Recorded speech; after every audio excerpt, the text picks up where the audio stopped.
Yo, what's up? Welcome back to another video. Oke, jadi video kali ini eh gua ngebahas tentang simple single moving average. Ya biasa metode ini dipakai buat sistem peramalan nih. Gua ambil teori ini dari jurnal nih, jurnal. Jadi gua coba jelasin ulang apa yang gua pelajari. Ini gua nulisnya dalam PPT aja kali ya. Oke, single moving average. Simple explain. Gue baca dulu nih dari jurnal ya. Eh, Ramalan merupakan aktivitas fungsi bisnis yang memperkirakan penjualan dan penggunaan produk sehingga produk-produk itu dapat dibuat dalam kuantitas yang tepat. Ramalan merupakan dugaan terhadap permintaan yang akan datang berdasarkan pada beberapa variabel peramal yang sering berdasarkan data deret waktu historis. Nah, ini deret waktu historis perlu digarisbawahi ya. Hal ini dapat dilakukan dengan melibatkan pengambilan data masa lalu dan menempatkannya ke masa yang akan datang dengan suatu bentuk model matematis. Metode time series salah satunya adalah moving average forecasting atau rata-rata bergerak. Data yang digunakan untuk perhitungan yaitu data yang tidak memiliki unsur tren atau faktor musiman. Untuk mendapatkan nilai dari moving average sebelumnya ditentukan terlebih dahulu jumlah periode T, ini variabel ya, yaitu metode metode single moving average adalah metode peramalan yang menggunakan sejumlah data aktual permintaan yang baru untuk membangkitkan nilai ramalan untuk permintaan di masa yang akan datang. Metode moving average cocok digunakan untuk jangka panjang. Ini abaikan ya, karena metode metode forecasting itu banyak. Yang gue mau bahas adalah formulanya. Oke, ini formula untuk single moving average atau rata-rata bergerak. Nah, rata-rata bergerak dapat dituliskan dengan persamaan sebagai berikut. Rumusnya gini, Ft sama dengan Y T min 1 plus YT min 2 plus TT titik plus YT min N per N. Apa sih ini ya? Nah, ini keterangannya. Ft merupakan peramalan untuk periode T, YT min 1 plus YT min 2 plus TT titik plus YT min N ini adalah jumlah data dalam periode N sebelumnya. N, apa itu N? N itu jumlah periode dalam rata-rata bergerak. Nah, rata-rata bergerak. Oke, next. Nah, ini gue ambil dari jurnal. Ya, di jurnal. Nanti jurnalnya dibahas di terakhir. Data penjualan puzzle jeruk. Nah, ini datanya ya. Sekitar ada 18 ya, 18 data dari bulan Januari sampai bulan Juni dari tahun 2018 sampai 2019. Nah, setelah menyiapkan data penjualan, kemudian menghitung data hasil peramalan pergerakan 6789 menggunakan persamaan satu. Nah, ini persamaannya itu yang tadi ya. Ini rumusnya. Ini rumusnya ini. Formula SMA tuh ini. Cuma gini doang. Walaupun ada buat ngitung MSE, MAD ya, yang ngitung errornya ya. Cuman gue nggak gue jelasin di sini. Gue fokus di bagian formula utama. Nah, ini dia dari sini dibahas ternyata ramalan dimulai dari bulan Juli 2018. Artinya dia mau ngeramal di bulan Juli 18. Ini ya, di bulan Juli 18. Dengan data historis sebelumnya. Berarti dia pakai rata-rata pergerakan 6. Berarti 6 historis bulan sebelumnya dari bulan Juli. 1, 2, 3, 4, 5, 6. Berarti dari Januari sampai Juni. Ini data yang dipakai buat menghitung meramalkan bulan Juli. 89, 95, 85, 75, 86, 100. Baru dibagi N jumlah data yang dalam sini.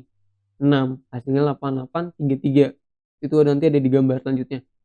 Nah, untuk bulan Juli sampai bulan 2019 itu tetap pakai rata-rata 6 ya. Dimulai dari bulan Juli 2019. Nah, ini dari sini ya. Juni, Mei, April, Maret, Februari, Januari, Desember, November. November ya. Dari Januari ya. Januari, Februari, Maret, April, Mei, Juni. 6, 1, 2, 3, 4, 5. Iya, ya benar. Iya nih. Januari, Februari, Maret, April, Mei, Juni. Ini 6 nih ya. 60, 95, 100, 102, 100, 104 dibagi 6. karena ini 6, 1, 2, 3, 4, 5, 6. Hasilnya segini, ini namanya pergerakan 6. Oke, lanjut ya. Nah, nih bentuknya kayak gini kalau gua garisin di kotak-kotak. Jadi untuk iterasi pertama cari bulan Juli ya, misalnya nih gue nyari di bulan Juli, gue mau ramalin di bulan Juli, maka kita pakai data 6 histori sebelumnya. Hitung aja ke atas gitu kan. 1, 2, 3, 4, 5, 6. Berarti ini yang dipakai. 89 ditambah 95 tambah 85 tambah 75 tambah 86 tambah cepet gitu. Terus dibagi jumlah data historisnya. Dibagi 6. Ya hasilnya segini 8833. Terus gimana caranya gue mau nyari bulan September? Ya ya udah tinggal hitung aja gitu kan. Historis 6 pergerakan dari bulan September ke belakang gitu ya. Berarti 95, 20, 100, 86, 75, 85. Ini udah 6. Jumlahin terus dibagi jumlah data historisnya. Itu. Ini nih hasilnya. Ini kalau pergerakan 6 berarti 6 historis ke belakang. Terus kalau gimana kalau pergerakan yang lain? Nah, ini contohnya pergerakan 8. Kalau 8 ya 8 historisnya. Coba aja perhatiin misalnya. Gue mau ngeramal di September. Itu mundur 1, 2, 3, 4, 5, 6, 7, 8. Ya udah, hasilnya ini. Kalau di bulan Oktober, ya ini hasilnya mundur ke belakang. Lihat aja yang garisnya hijau. Kalau gue hitung dijumlahin ini, nanti dibagi sejumlah data historisnya hasilnya segini gitu. Ya kurang lebih gini ya. Nah, untuk di jurnalnya coba kita cek ya. Ini di bagian iterasi 7 ya. Gue tadi masukin yang 8. Kalau 6 berarti 6 ke atas ya. 1 1, 2, 3, 4, 5, 6. Kalau pergerakan 7 berarti 7 ya. 1, 2, 3, 4, 5, 6, 7 dibagi 7, jumlahin dibagi 7. Nah, ini ketemu hasil bulan depannya gitu. Kalau pergerakan 8, nah berarti 8. 1, 2, 3, 4, 5, 6, 7, 8. Nah, ini hasilnya. Itu. Nah, gue nggak ngitung mat MSE-nya nih. Gue fokus di bagian hitung peramalannya aja. Kalau 9 ya berarti 9. Hitung aja ke belakang. 1, 2, 3, 4, 5, 6, 7, 8, 9. Terus bagi 9 hasilnya ini. Kalau 3 ya berarti 3 ke belakang. Nah, gue ngeramal bulan April. Ini berarti 3, 1, 2, 3. Ini dibagi 3. Udah. Gitu doang. Ya. Terus biasa nanyain coding nih. Terus codingnya gimana nah ini codingnya kebetulan gue udah bikin sih ya, jadi gue nggak bakal jelasin panjang lebar. Gue cek di readme. Nah, jadi kan datanya itu pasti bentuknya array ya, di pemrograman tuh pasti bentuknya array. Jadi kan tabel-tabel gini ya, itu dirubah ke dalam format array. Nah, ini gue kasih contoh aja, ini pakai data yang tadi ya. Nah, ini data ini udah gue rubah ke dalam format array, jadi kayak gini bentuknya. Gue nyalain dulu.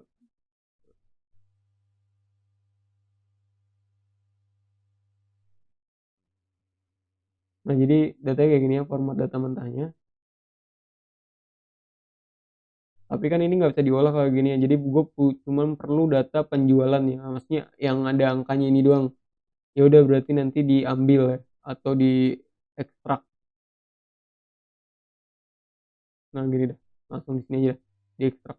Nah, terus gue bikin initial dari metodenya, terus gue masukin datanya, gue masukin field yang mau gue ekstrak, terus ini rata-rata bergerak. Kalau gue kosongin ini defaultnya gue kasih 6 gitu. Jadi untuk dapetin normalisasi atau data bersih cuman isinya ini doang, itu pakai fungsi ini. Terus untuk perhitungan rata-rata bergerak pakai get result. Nah, source code core-nya itu yang mana bang? Oke, source code core-nya itu gini, cuman ada punya dua metode core inti. Pertama buat normalisasi, kedua buat proses datanya. Nah, untuk normalisasi itu ya biasa gue perlu data yang dikirim kan, yaitu data mentahnya yang tadi formatnya array. Yang ini harus dikirim ke dalam sini. Jangan lupa field yang mau gue ekstrak yang ini penjualan, jadi dikirim ke sini. terus gue tampung di sini dan disimpan lagi kembali ke sini gitu. Nah, udah dapat di sini, berarti gue udah dapat nih data data normalisasinya. Langsung ke masuk proses gitu ya. Nah, di sini normalisasi data nih, gue panggil metodenya kirim kan. Lalu ini intinya di sini. Nah, ini rumusnya di sini. Rumus formulanya kan tadi gini ya. YT min 1 plus YT min 2 titik-titik N dibagi N. Ya udah. Ini gue pakai ini. Array sum untuk ngitung jumlah data di arraynya, count itu untuk menghitung berapa banyak data historisnya. Nah, untuk slash itu kan motong berindeks ya. Jadi misalnya gini kan, gue pengen dari indeks 0 sampai indeks 5. 1, 2, 3, 4, 5, 6. Oh 6 ya, 6, sorry 6. Berarti ya udah gue motong dari indeks 0 sampai 6. Ke bawahnya nggak gue pakai, nggak gue hitung. Karena rata-rata bergeraknya 6, ya kan? Makanya gue pakai array slash gitu. Dari ini arraynya, data bentuk array, ini indeks pertama. Ini rumus ininya ya kasarannya. Ini indeks pertama, terus ini pergeraknya 6. Berarti 6 data yang gue ambil gitu ya. Ya kurang lebih 6. Nah, karena datanya banyak kan ya, biar sekaligus kehitung semuanya, nanti jadi bentuknya berhasil kayak gini nih, banyak ke bawah gini, itu pakai loop, di looping. Jadi pertama gue ngitung dulu kan, ini 1, oh ini berhasil nih, baru dari situ gue loop ini. Nah, di loop itu data yang ini, data yang gue kirim, ya kan, data normalisasinya angkanya yang ini ya, yang udah jadi array gini, jadi cuma poin-poin nilai penjualannya doang. Terus gue loop ya, loopnya kayak gini, iteration and value. Ya udah, ini tinggal gue pindahin ke dalam looping gitu kan. Ini dapat hasil slash datanya. Jadi slash datanya berapa, totalin jumlahnya, indeks 1 tambah indeks 2 tambah indeks 3 hasilnya berapa, terus dibagi total dari arraynya gitu ya, 6 gitu. Jadi ya udah, totalnya dibagi 6, simpen ke hasilnya masukin ke 40 peramalan gitu untuk indeks selanjutnya. Jadi iteration itu misalnya ini indeks pertama kan, looping pertama itu indeks 0, pergerakannya 6. Berarti indeks 0 sampai 6 ya. Ya 6. Masuk lagi looping 2, iteration kedua, berarti indeks 1 sampai pergerakan 6. Itu motong 6 gitu ya, motong 6. Ngerti enggak lu maksud gua? 0 sampai 6, jadi 6 ke depan. 0, 1, 2, 3, 4, 5, 6. Nah, masuk kita 1. Berarti di sini kita sekarang nih, di Februari. Masuk ke 6, 6 ke bawah, ngambil 6 ke bawah. 1, 2, 3, 4, 5, 6. Ya udah gitu seterusnya sampai datanya habis. Gitu doang sih kodenya. Ya udah, simpen deh. Nah, ini function buat get hasilnya, karena di gua pisahin gitu ya. Ini yang ini private. Gua belum gue benerin sih, nanti private.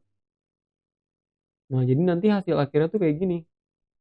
Ini data normalisasinya. Oke, kalau gak gini aja deh, gue satu lagi biar kelihatan di sini.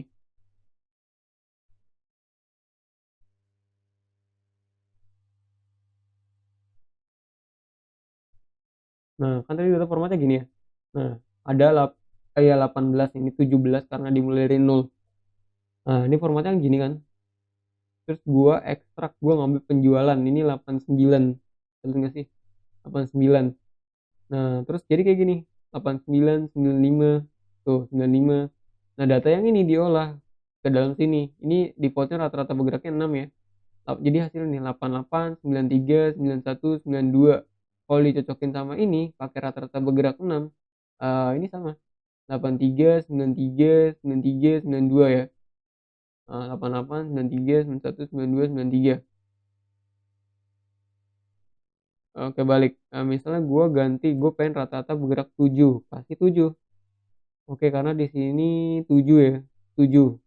Berarti berapa nilai pertamanya nih? 92, 94. Ini gue refresh. Nah, 92, 92, 91, 91. 92, 93, 91, 92.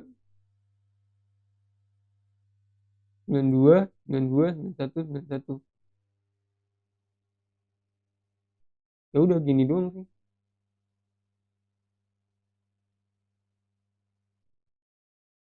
95, terakhir 97. Gue pakai rata-rata bergerak 8. Ini perhitungannya nggak selalu sama-sama ini ya, tergantung dari mesinnya sih. Nih, lanjut di 8, 93, 92, 91, 8. Eh, 93, 92, 91, 92. 93, 91, 91, 92. Tuh, sama kan? Terus 95 ya terakhir ya. Nah, 94 ini. Ini 95 kalau nggak salah gue floor ya. Gue lupa sih gue di codingnya. Ini gue floor nggak sih?